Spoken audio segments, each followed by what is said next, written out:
time, ladies and gentlemen. Strap on your bulletproof Crocs because we got a new conquest on the block, and that is for the brand new Taron Malicos. Really excited about this guy. I truly think this is going to be a really good unit, plugging into a variety of teams. Lord Vader, Seer, Junda, heck, maybe even as far as Galactic Legends, Rays, Star Killers, Supreme Little Current. I'm excited for it, but it takes time and effort to get to that finish line to finally play with Malicos. So I want to sit down and give you the best guide I can put together to maximize your conquest run. We're going to talk about the best teams per sector. We're going to talk about the best data discs to equip. And let's just say there's a little bit of funny tricks CG's putting up their sleeve to keep you away from Malicos. But don't worry, God's gift of mobile gaming is going to make sure we get you to that Malicos one way or another. So sit down, get ready, and let's get on into the show. So as always, let's show you how the reward breakdown is going to work. It's pretty much the same thing per usual. Nothing new. This is slightly outdated. This is Admiral Trench and Fury Class Interceptor. It's more or less going to be the same. Instead, you got Malicos being the primary reward, and then Fury Class Interceptor will be the secondary reward. But the reason why I am showing this is because I want to emphasize, like I usually do when we do these conquest breakdowns for new units, what to really strive for. Of course, it'd be great if everyone could just hit that maximum crate, get the 90 shards of Malicos, plus you get an extra 20 shards of the new unit by visiting the Wandering Scavenger. And then, of course, if you do all that, you're gonna get the 7-star Malicos, no problem, right? But the world's not that clean-cut and simple in Galaxy of Heroes. What I want to showcase is, again, try to encourage you. Get to that hard gold crate, baby. Yeah, you're not going to get the 90 shards per round, but you're going to get 65 shards per round by hitting gold. Plus, again, remember, an additional 20 from the Wandering Merchants, putting you at 85 per round of conquest. And after 3 conquests, that puts you at 255 shards of Malicos. Of course, not enough to get Malicos unlocked at 7 stars. Remember, 7-star unlocks require 330 shards. But also keep in mind, if you're a Conquest Pass purchaser, the basic one that costs about $10 US, that's going to keep you on track to getting Malicos unlocked as fast as possible by aiming for Gold Crate. But if you're someone that wants to spend $0, and you don't want to even spend the $10 per conquest cycle, even though it's a great value, the $10 conquest pass does have some very solid value, one of the best value things in this game. Just know that the next cycle of conquest, whatever the next unit might be, Malicos is going to move to the secondary reward, kind of like how Fury Class Interceptor is this coming round. And if you go for Gold Crate for the next time as well, you're going to get 25 shards of Malicos, and then you also have the Wandering Scavenger. So just know that if you're someone that can't get the hard mode crate, which is going to be a little bit challenging, we're going to discuss, you could possibly unlock Malicos for free the next conquest cycle. So again, 330 shards needed to unlock. If you're not going for max crate, Gold Crate is going to be the standard. And as always, I have to remind people, I always get the question, what do the normal rewards look like? Yeah, you're nowhere in the running to get Malicos as fast as possible if you're doing normal mode or even easy mode. You really need to try to promote yourself to the hard mode as fast as possible, because that's where you get the serious shards. Now, in order to maximize your conquest run, yeah, there are key teams and characters you're going to need. Realistically, if you're a small roster trying to punch up, you need to have the good data discs equipped. Good news is they're keeping the whole thermal exhaust, caustic emission, amplify agony data discs. That's going to make small rosters punch up massively, especially if you're using like low gear characters. This is going to be a big deal. And the downside is they took away some of the fun data crowns that let your support characters hit for like the quadrillions of damage. That is not here. So it's pretty obvious. What I highly recommend is you want to try to pick up a thermal exhaust, pick up a couple of caustic emissions, get yourself an amplify agony if the opportunity arises, and then you might also be able to pick up ability exhaust. But at the minimum, if you have a thermal exhaust, a bunch of caustic emissions, you're in a really good running to do some amazing work. Get a couple debuffs out there and watch the enemy just self-destruct, basically. Do note, though, the only downside of this data disc set is that if someone gets defeated by the caustic emissions or the thermal exhaust, it doesn't count as kills if there's, like, for example, rebel fighters need to get so many kills. That's going to be the only downside. But for 90% of feats, this is going to help you out tremendously. Now, we're about to go into the feats and showcase some recommended teams, what to skip, and how much of a budget you have to skip out on the Conquest key card. I want to note CG's doing something interesting. They're trying to find the sweet spot with the big Conquest Pass, the Conquest Pass Plus, which is $30 per cycle, which I have yet to buy the $30 Conquest Pass. I don't see the value in it. They're trying to make it more valuable. And as you're seeing here, if you're someone that's finding a hard time budgeting to try to hit that threshold for whether gold crate or the red crate, they're putting it on the table for inconvenient feats. So if you want to skip out on, for example, these two trash global feats, one of 20 Wookiee wins, and the other one with kills from Cal Kestis and Seer Junda. Most of you guys will not have Jedi Knight Cal Kestis. If you buy the $30 Conquest Pass, it's going to give you 32 key cards just for buying it, basically. That's kind of a big deal. I still don't, everyone's got different valuations. I don't think a $30 pass is worth it because technically it's $90. And all it's giving you really is that extra limit of key cards. Choice is yours. I'm not going to buy it. I still don't see the value for $30. But the $10 pass with the extra shards of Malicos Fury Class Interceptor, that has my stamp of approval ever since it came out. So let's get into it. We're going to talk about the feat itself. So per usual, in total, we have 334 key cards that are on the table. You pretty much got a 3-star everything, so that's a whole different thing. But what you need to do is figure out what feats are you going to cut out. You in total can skip out on 34 key cards. So the obvious things here is if you're someone that doesn't have Darth Malgus, if you're someone that doesn't have Jedi Knight Cal Kestis, Trench, and Ben Solo, some of the more difficult to acquire characters, it's basically impossible to hit max crate. To show you the quick math, you got 10 key cards from Darth Malgus here. We have returned. You got 5 key cards of Jedi Knight Cal Kestis. That puts you at 15. Not a lot of people have Jedi Knight Cal Kestis yet. You got 3 key cards of Ben Solo, putting you at 18. You got 4 key cards of Admiral Trench, putting you at 22. And then Darth Malgus, if you don't have Darth Malgus, you're missing out on another 15 key cards from the global feats, putting you at 37 key cards, which is over budget for trying to hit red crate. So my hope is if you're going for red crate, you basically need Darth Malgus. And that's before we look at other feats, which you're likely going to skip as well for most folks. So I'm hoping you have Darth Malgus. Chances are not everyone does. I mean, that's basically how the math works out.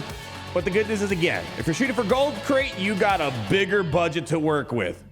And again, that's what I want to emphasize. The gold crate, waiting for next conquest as well, and maybe even the conquest basic pass, you're still in a good running to get Malicos unlocked ASAP. So I want to first start off by showing the global feats, because it's going to make sense as we talk about some of the sector feats, because sometimes you want to connect global feats with the sector feats. We have something new as well here. They're adding defeat at least 200 enemies on the golden challenge path. Now, normally there's not really much of a benefit for going after the challenge path. That's the gold path. It either goes up or down.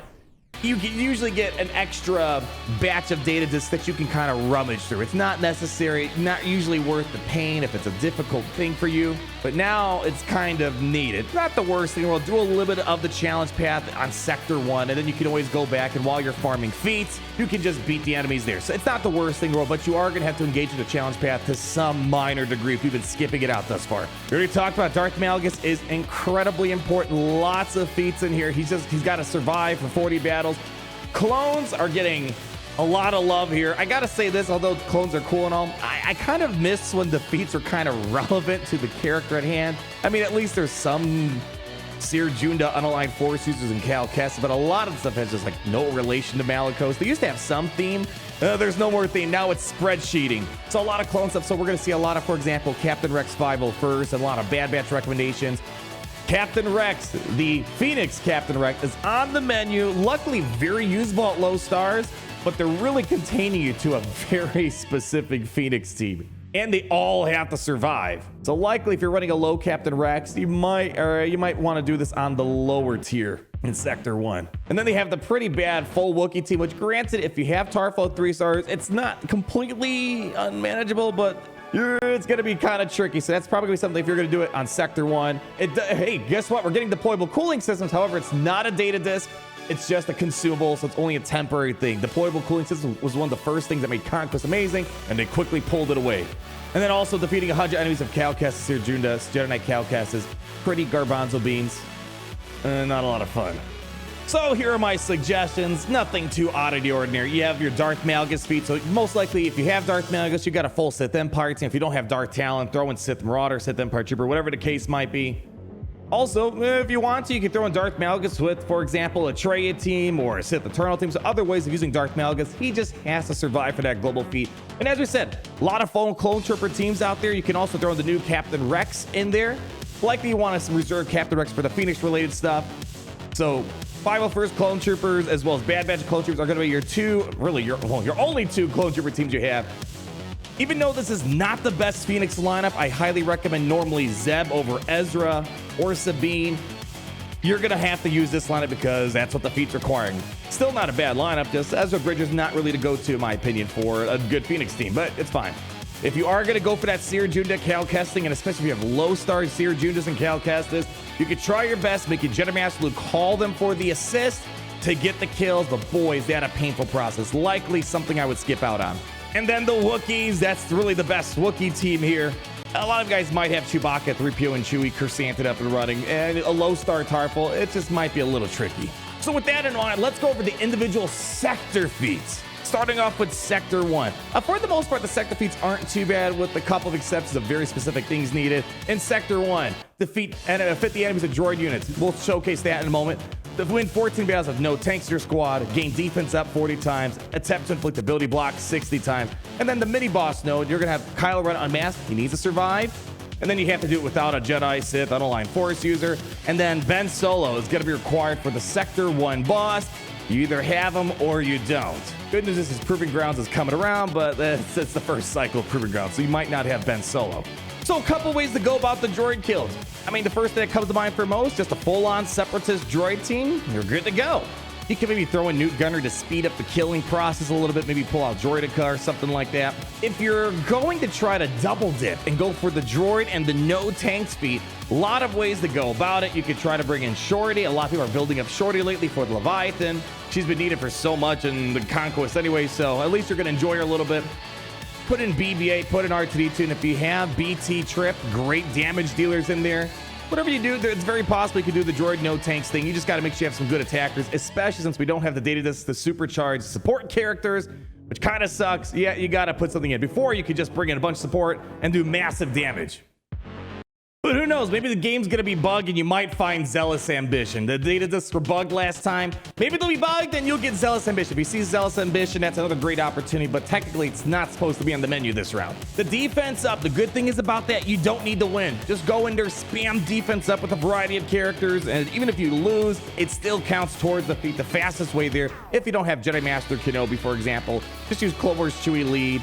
Barris spam her special defense up. Plo Koon's got defense up on his special. I'm a Gundai's got defense up on his special. And Grandmaster Yoda to repeat all those defense ups should be something you knock out within 1 or 2 attempts. If you have Master Kenobi, then you can just have him reset one of these cooldowns and just spam defense up again. Should be one of the easiest feats on the table, no matter where you are in the game.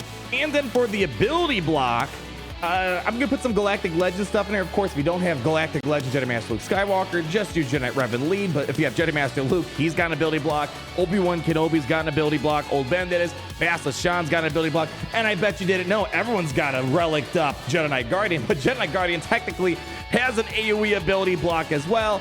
Should be pretty straightforward. A lot of other examples out there. You can use Boba Fett and stuff like that. But if you're trying to do, for example, Jedi Master Luke ability block with Jedi Guardian, it kind of dips a little bit in ability blocks as well as defense up. So kind of doing a little bit more than you could do usually. Jeez. Anyways, Sector 2, let's go. All right, take a look at Sector 2. We need to defeat 60 enemies with Rebel Fighter units, win 14 battles with no attackers in your squad, attempt to inflict Purge 300 times. Boy, that Purge, it's been a year and a half. It's still sticking around in Conquest. And Foresight 60 times, which oddly enough, Foresight comes up twice in 2 different sectors. Very easy feat to do, so that's kind of nice. So with Rebel Fighters, you got a couple different ways of going about it. Of course, you got your traditional Rebel Fighter team that you can utilize with Mon Mothma. However, it has attackers if you want, if you have it. Saw Gerrera, you can create a Rebel Fighter team with no attackers. And on top of that, if you're running the whole Thermal Data Disc, Caustic Emissions, Amplify Agony, it's actually pretty good because Saw Gerrera spams a lot of debuffs and as a result creates a lot of Thermal Exhaust synergies. So possibly you can create something really nice that double dips as well. But again, this assumes you got some of the good data discs that we talked about. Now, Purge, if you have a full Inquisitor team, it's going to be a lot easier. I'm assuming maybe some of you guys still don't have a full Inquisitor team. You might still have those 3-star low gear Inquisitors. In my opinion, it's something I've been promoting time and time again. Just use Emperor Palpatine lead, a tank, or maybe throw in Wat Tim board to feed turn meter, give a blast tech weapon mod somewhere. And these are usually the 3 I like to throw out there to spam as much Purge as possible onto the field and just have them turn meter loop. But if you have a full Inquisitor team, you finally got Grand Inquisitor because he's finally in game permanently. Congratulations. Your life's going to be a lot easier. Or if you're like me and you have Reva, life's on easy mode. Speaking of Foresight, a couple ways to go about Foresight that also dips into some Rebel Fighter stuff. So some Jedi Master Luke suggestions. Of course, you have the double Yodas. They'll spam tons of Foresight, so you're good there. Now, if you want to get some Rebel Fighter kills along the way, just have Jedi Master Luke's lead target Kyle Katarn, and if he's killing some of the Jedi Master Luke lead, it counts as a Rebel Fighter kill, so you can double dip a little bit. Another fast wave spamming lots of force that is using Jedi Master Kenobi lead. Again, Hermit Yoda, Grandmaster Yoda spamming Foresight, General Kenobi basic cast Foresight, Jedi Master Kenobi can reset cooldowns, and Grandmaster Yoda spam the Foresight again. In general, I expect most to either use Jedi Master Luke or Jedi Knight Revan lead to spam as much Foresight. So Yoda, Hermit Yoda are kind of your go-tos. Moving on, we got Sector 3, and here's where we start seeing the Darth Malgus feats come up. This is the most important Darth Malgus has ever been in Conquest. Probably a little too much. Having that many key cards as we talked about to just one character is a little concerning. I'm not a big fan of it. They shouldn't be doing that, in my opinion. But what do I know? I'm just trying to have you guys have a good time in the game. I digress. We have returned. You're going to need to get it 60 times. Very easy with Darth Malgus lead. 50 kills with Geonosians. Ton of Geonosians shouldn't be too much of a problem. 14 battles with the full squad of Galactic Republic units. Again, not too much problem. And a double dip with some Galactic or global feats. Stagger 6 times, pretty standard stuff. Nothing too complicated there. Let's go talk about some suggestions. So again, there is absolutely no other way to get We Have Returned except having Darth Malgus. There's no ifs, ands, and buts. I'm sorry, it sucks. Darth Malgus is, man, arguably one of the most important characters in the game outside of Jabba the Hutt. Geonosians, not much to argue, discuss there. Just always remember, Sunfac goes in the second slot. If you want to know, I have an old video talking about it. It makes life a little bit easier. Now with Galactic Republic, you have so many options out there. You don't really need me to kind of hold your hand in this. Of course, you got so much you can create, like a Padme Amidala team. Let's go talk a little bit more about this, shall we? All right, so I'm going to give you guys a couple of examples for Inquisitors. You got to use a full Inquisitor team. There is no funny cheese team like with Purge. If you don't have Grand Inquisitor, the best way of going about it is going to be Fifth Brother lead. If you have Grand Inquisitor, your life's going to be a little bit easier. Just use Grand Inquisitor. This is the go-to Inquisitor team. And if you have Reva, or even watch this video, you're pretty much a veteran at this point. But hey, it's great having you here watching the video. A third sister, Reva, puts life on easy mode. You don't even got to pay attention. And you probably don't need any of the advice I'm providing you. Hey, but if you're getting something out of this, all the better. Evasion down, another kind of staple core when it comes to Conquest. The go-to usually is bringing out 3PO and Chewie. That's a good way of getting the evasion out, because every time he assists, boom, evasion down, boom, evasion down, boom, evasion down. Also, old B1 Kenobi Old Ben has evasion down on a basic. Technically as well, you could use Jedi Master lead and keep calling in Old Ben for the assist to get evasion out. So that's another opportunity that I didn't list here. And of course, there's another opportunity with Zam Wessel. When she scopes out the hater, she applies evasion out. So if you have no Jedi, no Rebels, that's another option you have at the table. Usually not. That's the least of your concerns. And then Imperial Troopers, you have a lot of examples. Veer's lead, boom, there's your go-to team. Idid Versio, boom, there's your go-to team.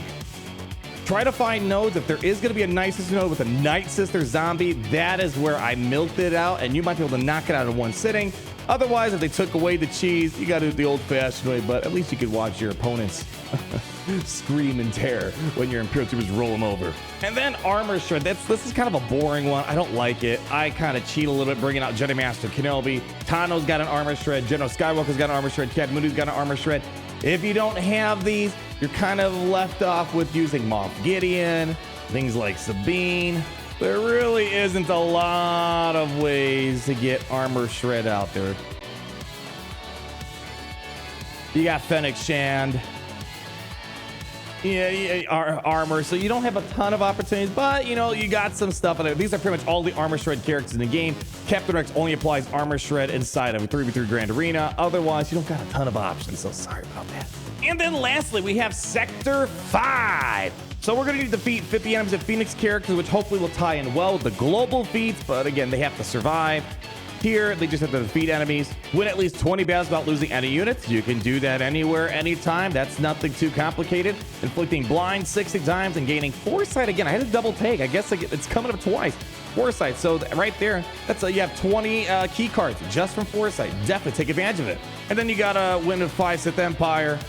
And then Jedi Knight Cal Kestis surviving, which again is kind of a bit of a problem if you don't got the guy. So with the Phoenix, that's the lineup to really use because it's needed for the global feats and it double dips. Otherwise, if you can't, I guess you can mix it up a little bit, but you basically need this. There's too many key cards tied to this very specific team composition. With blind, I recommend trying to find yourself a Jedi node and then just having 8th Brother spam out his AoE ability. It's irresistible blind. It's going to really help out a ton. But if you're not finding a Jedi node, you don't have 8th Brother, another opportunity is just using again.